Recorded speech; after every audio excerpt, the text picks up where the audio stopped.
आप सभी लोगों को मेरा नमस्कार। जय श्री महाकाल, जय मां काली। मैं आप सभी लोगों को और एक नए वीडियो में स्वागत करता हूं। आज फिर से एक साधक ने अपने योगिनी साधना का अनुभव हमारे मेल आईडी के थ्रू उन्होंने भेजा है, तो आज हम उनका अनुभव आप सभी लोगों के सामने प्रकाशित करने वाले हैं। ये बहुत रेयर योगिनी साधनाओं में से एक योगिनी साधना चंचला योगिनी साधना है और ये बहुत रेयर योगिनी है। बहुत रेयरली इनकी साधनाएं प्राप्त होती हैं। तो एक साधक महोदय ने इनका साधना का अनुभव हमको लिख के भेजा है, तो पढ़ते हैं चलिए कि उन्होंने क्या क्या बोला है, किस तरह से उनके साधना का अनुभव रहा है। ये जो है ये 2-3 पार्ट में आएगा ये वीडियो, तो सभी साधकगण धैर्यपूर्वक इन वीडियो आदि को देखिएगा। तो चलिए फिलहाल शुरू करते हैं। साधक महोदय ने क्या लिखा है। सोनू जी प्रणाम, जय माँ। मैं बंगाल से हूँ। मैं आपका चैनल पिछले जनवरी के महीने से देख रहा हूँ। मैं जब आपका चैनल देखता हूँ तब मुझको मेरे कई प्रकार के प्रश्न के उत्तर मिल जाते हैं। इसीलिए मेरे कुछ पसंदीदा आध्यात्मिक चैनल में से आपका एक चैनल है।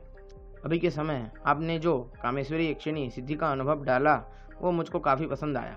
जिस दिन वो साधना के अनुभव का अंतिम भाग आया और आपने बताया कि आपने उसका प्लेलिस्ट बना दिया है, उसी दिन मैं फिर से शाम को पूरा का पूरा प्लेलिस्ट सुना।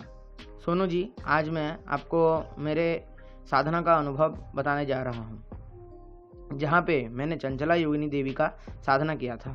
उससे क्या क्या अनुभव रहे हैं मैं बताऊँगा। अगर आपको यह पसंद आए और लगे कि साधकों को बताना चाहिए तब आप इसको अपने चैनल पे पब्लिक कीजिएगा। बाकी मेरा नाम आप बोल सकते हैं, मेरा मेल आईडी आदि गुप्त रखिएगा।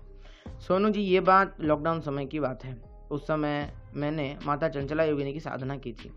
मैं मूल तरीके से शिव जी का उपासक हूँ। नित्य प्रति शिव जी के मंदिर में पूजा करना मेरा कर्तव्य है।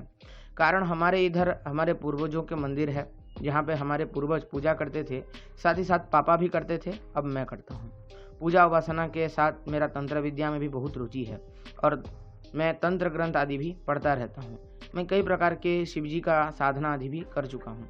लॉकडाउन के समय मैं एक तंत्र का किताब पढ़ रहा था जो कि योगिनी साधना के ऊपर था। उसमें कई प्रकार की योगिनी साधना का उल्लेख था, लेकिन मुझको ज़्यादा पसंद ना आया। कारण ज़्यादातर साधना पत्नी, प्रेमिका, मित्र रूप में था और मुझको पसंद था माँ के रूप में प्राप्ति करना। और जो साधना माँ रूप में था वो साधना का सामग्री मिलना कठिन था। इसलिए मैं आगे आगे पढ़ के जा रहा था। तभी किताब खत्म होने वाला था। तभी मैंने एक साधना देखा जो था माँ चंचला योगिनी का। यह साधना केवल 7 दिन का था। बहुत आसान था। कारण बस एक यंत्र था, उसके ऊपर एक दीपक जला के साधना करना था और एक कलश भी बिठाना था और सामग्री आदि भी कम थी। और बड़ी बात, यह साधना माँ लक्ष्मी के एक योगिनी शक्ति की थी। तब इस साधना को देख के मैं मन पक्का कर लिया कि यह साधना करना है। यह साधना शुक्ल पक्ष के गुरुवार से शुरू होता है। तो मैंने जब पंचांग देखा तो शुक्ल पक्ष ही चल रहा था और जिस दिन देखा था उस दिन रविवार था। साधना के सामग्री इंतजाम करने के लिए मेरे पास काफ़ी समय था। इस साधना में मुझको माँ चंचला योगिनी के नाम का कलश स्थापित करना था, जिसके अंदर कोई सोने की द्रव्य हो और उसमें जो माला का प्रयोग करना था वो कमल गट्टे का था और छोटा सा यंत्र था जिसको ज़मीन में बना के उसके ऊपर कलश स्थापित करके पूजा करना था। साधना का समय दिन में 4 बार का था, अर्थात ब्रह्म मुहूर्त, दोपहर, शाम को और रात को। और दिन में योगिनी माँ के मंत्र का 4 समय मिला के 30,000 मंत्र जप करने थे। मैं 4 समय तो कर नहीं पाऊँगा बोल के मैंने इस साधना को 2 समय में ख़त्म करने का निर्णय लिया। मैंने एक दिन के अंदर सारी सामग्री इकट्ठा कर ली। लगभग मंगलवार के शाम तक मैं सब कुछ ले आया था। मेरा एक प्रेमिका भी है जिससे मैं बहुत प्यार करता हूँ और घर वाले भी जानते हैं और अभी कुछ समय में हम दोनों की शादी भी होने वाली है। लेकिन क्या हुआ पता नहीं, जब मैंने माँ चंचला योगिनी साधना करने का निर्णय लिए और सामग्री आदि ले आया, उसी मंगलवार की रात को उसके साथ मैं बात कर रहा था। तभी उसने एक पुरानी बात पूछी। तब मैं उसको बोला कि यह बहुत पुरानी बात है और मुझको कुछ ज़्यादा याद नहीं है। तभी वो उसी बात को लेके मुझसे नाराज़ हो गई और मेरा कॉल अचानक से काट दिया और हर जगह से ब्लॉक कर दिया। मैंने कांटेक्ट करने की कोशिश किया लेकिन कुछ काम नहीं बना। तब मुझको पता लगा कि योगिनी आदि शक्ति अत्यधिक उग्र होती हैं और अपने साधक की कड़ी परीक्षा लेती हैं। शायद यही भी परीक्षा होगा बोल के मैंने अपने मन को थोड़ा हल्का किया, किंतु मन मानने को तैयार नहीं था। बार बार विचार परेशान कर रहा था कि साधना मत करो। फिर भी मन की ना सुना और अपने को रेडी किया साधना के लिए। बुधवार को मैंने अपना दाढ़ी, नाखून और बाल आदि अच्छे से कटवा लिया। लॉकडाउन के कारण नाई घर पे आया था काटने के लिए। इसके बाद मैं नहा के घर का पवित्रीकरण किया, जनेऊ आदि भी चेंज किया। उसके बाद मैंने मन पक्का किया कि साधना मंदिर में करूँगा। कारण लॉकडाउन के कारण मंदिर में कोई भक्त आते नहीं, मंदिर पूरा खाली होता है, बस मैं होता हूँ अकेला मंदिर में और शिव जी का पूजा और देखभाल करता हूँ।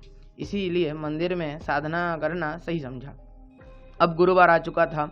सुबह की आरती समाप्त करके मंदिर के गर्भगृह के ठीक साइड में नंदी जी के पीछे मैंने योगिनी यंत्र को जमीन पे बनाया और उसके ऊपर कलश स्थापित किया।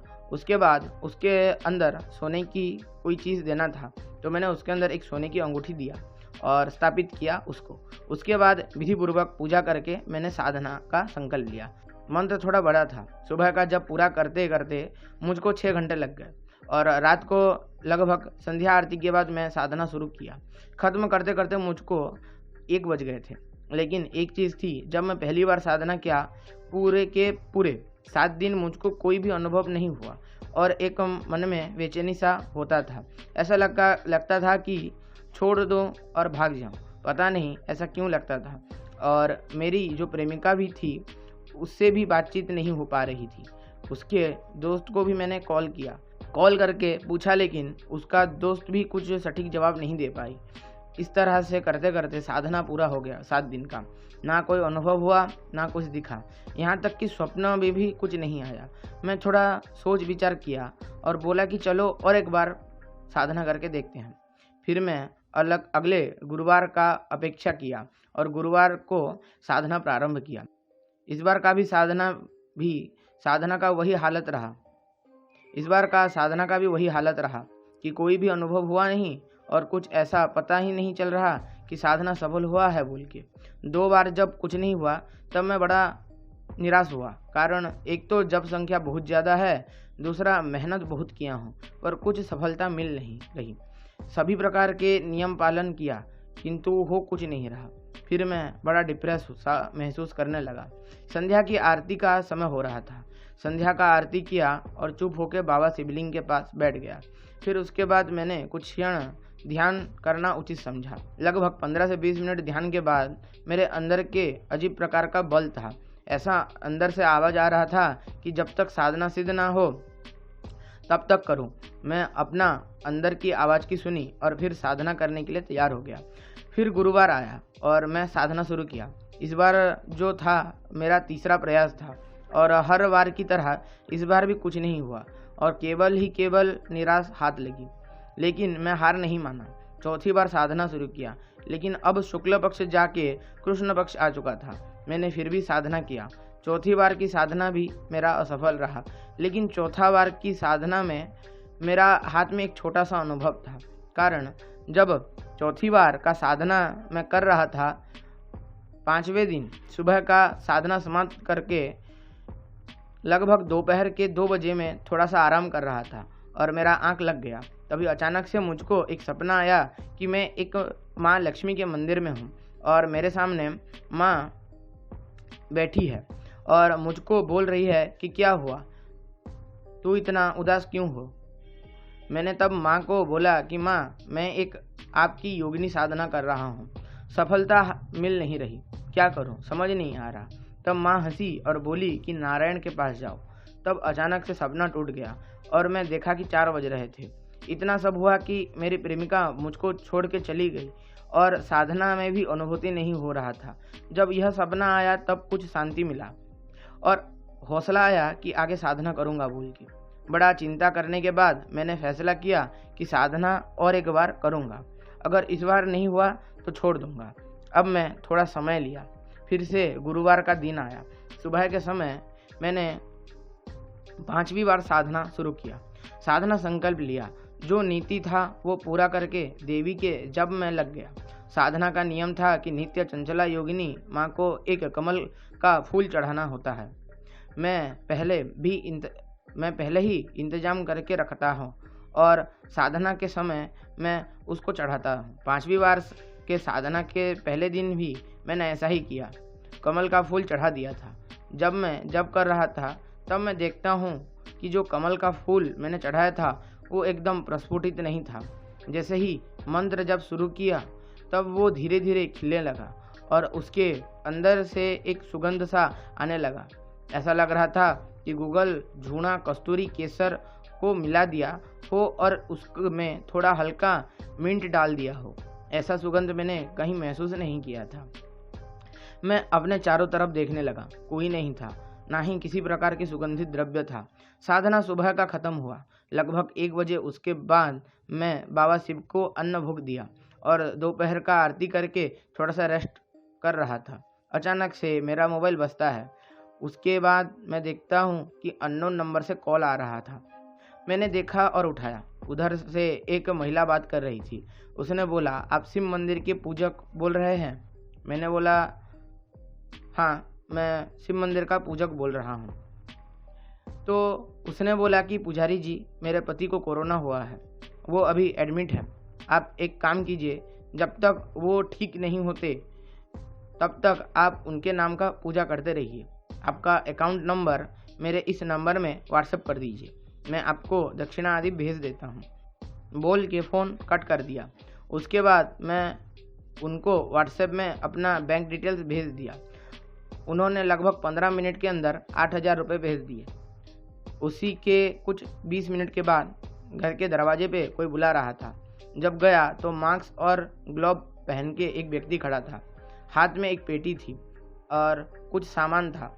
उसने बोला, पंडित जी, आप अपने हिसाब से शिव जी का एक छोटा सा जलाभिषेक कर दीजिएगा, मैं दे के जा रहा हूँ, बोला और पेटी के साथ एक लिफाफा मेरे हाथ में थमा दिया और बोला, पंडित जी, इसके अंदर दक्षिणा है, बोल के चला गया।